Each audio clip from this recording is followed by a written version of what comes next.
Halo, selamat malam.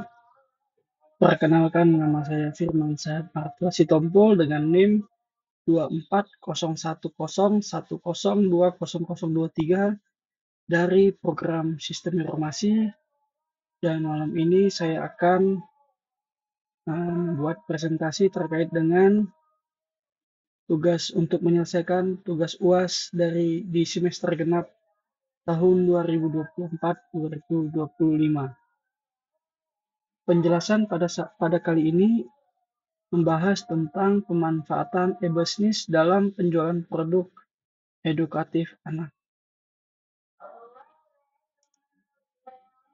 Ringkasan penelitian. Penelitian ini mengkaji pemanfaatan e-bisnis dalam penjualan produk edukatif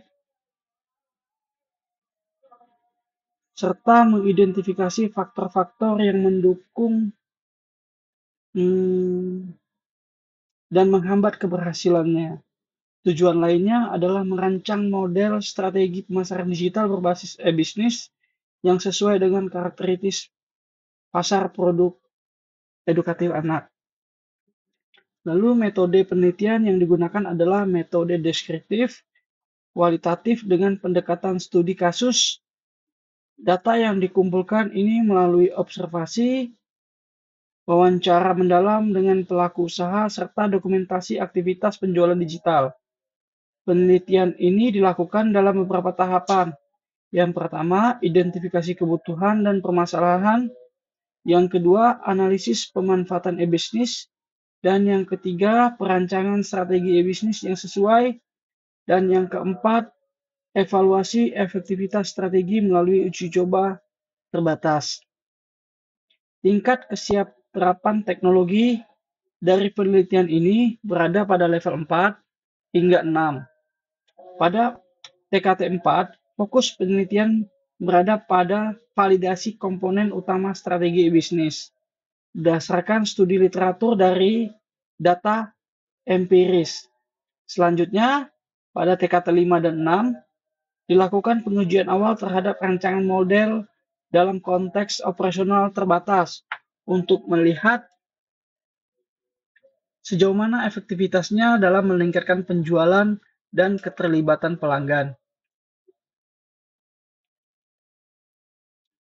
Diharapkan dari hasil penelitian ini dapat memberikan kontribusi nyata dalam meningkatkan kemampuan adaptasi pelaku usaha terhadap transformasi digital, serta memperluas akses masyarakat terhadap produk edukatif anak yang berkualitas melalui saluran e-bisnis yang tepat guna. Latar belakangnya, produk edukatif ini memiliki peran penting dalam mendukung tumbuh kembang anak secara optimal, baik dari aspek kognitif, afektif, maupun psikomotorik. Di tengah tuntutan kurikulum yang semakin menekankan pendekatan belajar aktif dan menyenangkan, kebutuhan akan produk-produk edukatif yang inovatif dan interaktif terus meningkat. Namun demikian, distribusi produk edukatif anak di Indonesia masih menghadapi berbagai tantangan, terutama dalam menjangkau konsumen secara luas dan merata. Permasalahan utama yang akan diliti dalam penelitian ini adalah bagaimana strategi pemanfaatan e-bisnis dapat dioptimalkan untuk meningkatkan penjualan produk edukatif. Selain itu, penelitian ini juga akan mengidentifikasi faktor pendukung dan penghambat dalam penerapan e-bisnis pada sektor ini, serta merancang model penerapan yang sesuai dengan karakteristik UMKM dan pasar lokal. Tujuan dari penelitian ini ialah menganalisis tingkat pemanfaatan e-bisnis oleh pelaku usaha produk edukatif anak saat ini. Yang kedua, mengidentifikasi tantangan dan peluang dalam pemanfaatan e-bisnis pada sektor tersebut. Lalu yang ketiga, merancang model strategi pemanfaatan e-bisnis yang efektif dan terukur. Lalu yang keempat, melakukan validasi awal terhadap model strategi melalui uji coba secara terbatas. Tinjauan pustaka state of the art.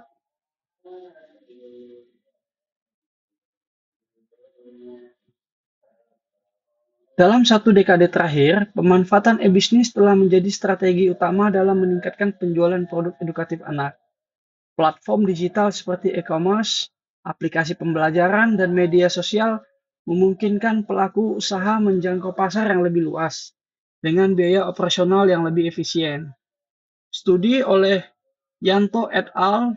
2020 menunjukkan bahwa penerapan e-commerce pada toko Rextoy yang sebelumnya hanya mengandalkan pemasaran konvensional berhasil meningkatkan jangkauan pasar dan transaksi melalui website berbasis CMS dan strategi SEO. Sementara itu, penelitian juga oleh Suryadi tahun 2021 pada toko Kidzone mengungkapkan bahwa otomatisasi proses bisnis penjualan berbasis e-commerce mampu meningkatkan omset penjualan UMKM mainan anak dengan menyediakan fitur fungsional, kunci, dan informasi real-time yang memenuhi kepuasan pelanggan. Di sisi lain juga platform edukatif seperti Yoto dan Flintobox menawarkan produk edukatif anak melalui model langganan berbasis e-commerce. Misalnya Yoto menyediakan perangkat audio interaktif yang memungkinkan anak-anak mengakses cerita, musik, aktivitas edukatif tanpa layar yang telah digunakan oleh lebih dari 1 juta anak di seluruh dunia. Flintobox yang berbasis di India menawarkan kotak aktivitas edukatif berbasis STEAM untuk anak-anak melalui model langganan bulanan yang dirancang oleh para ahli perkembangan anak untuk membuat pembelajaran lebih menarik dan sehat bagi anak-anak. Dari roadmap penelitian, yang pertama itu identifikasi kebutuhan dan permasalahan. Lalu yang kedua, analisis pemanfaatan e-bisnis saat ini. Setelah itu masuk ke perancangan strategi e-bisnis. Setelah itu masuk lagi ke implementasi dan evaluasi. Lalu langkah terakhir dari roadmap penelitian ini adalah skalabilitas dan replikasi. Penjelasan dari berdasarkan tinjauan pustaka tersebut, penjelasan terkait dengan identifikasi kebutuhan dan permasalahan ini melakukan survei dan wawancara dengan pelaku usaha produk edukatif anak untuk memahami tantangan yang dihadapi dalam pemasaran dan penjualan. Lalu terkait dengan analisis pemanfaatan e-bisnis saat ini, mengkaji sejauh mana pelaku usaha telah memanfaatkan platform e-bisnis dan mengidentifikasi celah yang ada. Lalu perancangan strategi e-bisnisnya itu mengembangkan model strategi pemasaran digital berbasis e-bisnis yang sesuai dengan karakteristik pasar produk edukatif anak. Lalu yang keempat itu implementasi dan evaluasi. Ini menerapkan strategi yang dirancang pada skala terbatas dan mengevaluasi efektivitasnya dalam meningkatkan penjualan dan keterlibatan pelanggan. Lalu yang kelima terakhir itu skalabilitas dan replikasi. Ini adalah tahap untuk menganalisis potensi untuk memperluas dan mereplikasi model strategi ke pelaku usaha lain di sektor yang sama. Metode yang digunakan saat ini adalah identifikasi masalah dan kebutuhan pelaku usaha. Lalu yang kedua, studi literatur dan studi lapangan, yang dimana peneliti ini melakukan kajian literatur tentang pemanfaatan e-bisnis dalam sektor pendidikan dan UMKM. Lalu yang ketiga, perancangan model strategi e-bisnis ini berdasarkan hasil kajian dan temuan lapangan, dikembangkan model strategi yang mencakup platform yang digunakan, saluran distribusi, interaksi pelanggan, serta teknik pemasaran digital yang sesuai dengan segmen pasar. Lalu yang keempat itu tahap uji coba model atau implementasi terbatas.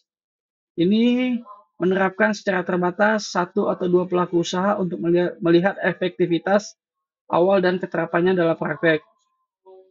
Lalu yang kelima itu evaluasi dan validasi model. Ini melalui wawancara, observasi, feedback, dan dari pengguna dilakukan evaluasi terhadap model awal. Teknik analisis SWOT juga dibutuhkan. Triangulasi data digunakan untuk memperbaiki strategi. Lalu yang terakhir itu finalisasi model dan laporan akhir. Model akhir disusun lengkap dengan rekomendasi implementasi serta dituliskan dalam bentuk laporan penelitian dan artikel ilmiah. Roadmap implementasi untuk pelaku usaha lain juga disusun sebagai bagian dari output. Lalu ini diagram alir penelitian, identifikasi kebutuhan dan permasalahan, masuk ke studi literatur dan studi lapangan. Setelah itu perancangan model strategi e-bisnis, implementasi terbatas, evaluasi dan validasi, dan yang terakhir itu finalisasi model dan laporan akhir. Luaran dan target capaian ini luaran wajibnya dari artikel ilmiah strategi bisnis untuk peningkatan penjualan produk edukatif anak. Tahun capaian 2025, status capaiannya ini akan dicapai. Target publikasinya itu ke jurnal ilmiah administrasi.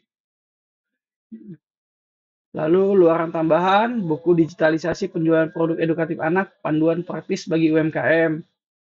Tahun capaian 2026, status capaian akan dicapai.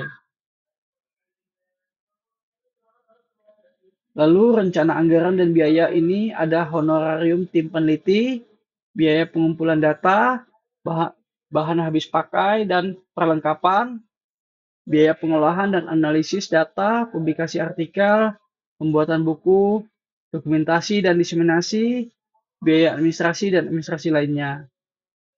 Lalu terkait dengan jadwal, di bulan pertama itu dilakukan identifikasi masalah dan studi literatur. Di bulan kedua itu perancangan model e-bisnis. Di bulan ketiga itu sudah masuk ke implementasi. Dan bulan keempat itu masuk ke evaluasi. Dan bulan kelima dalam penyusunan laporan akhirnya. Dan bulan keenam itu finalisasi iuran tambahan roadmap. Terima kasih sudah saya sampaikan. Berharap presentasi ini dapat menyelesaikan tugas yang diberikan. Akhir kata saya ucapkan wassalamualaikum warahmatullahi wabarakatuh.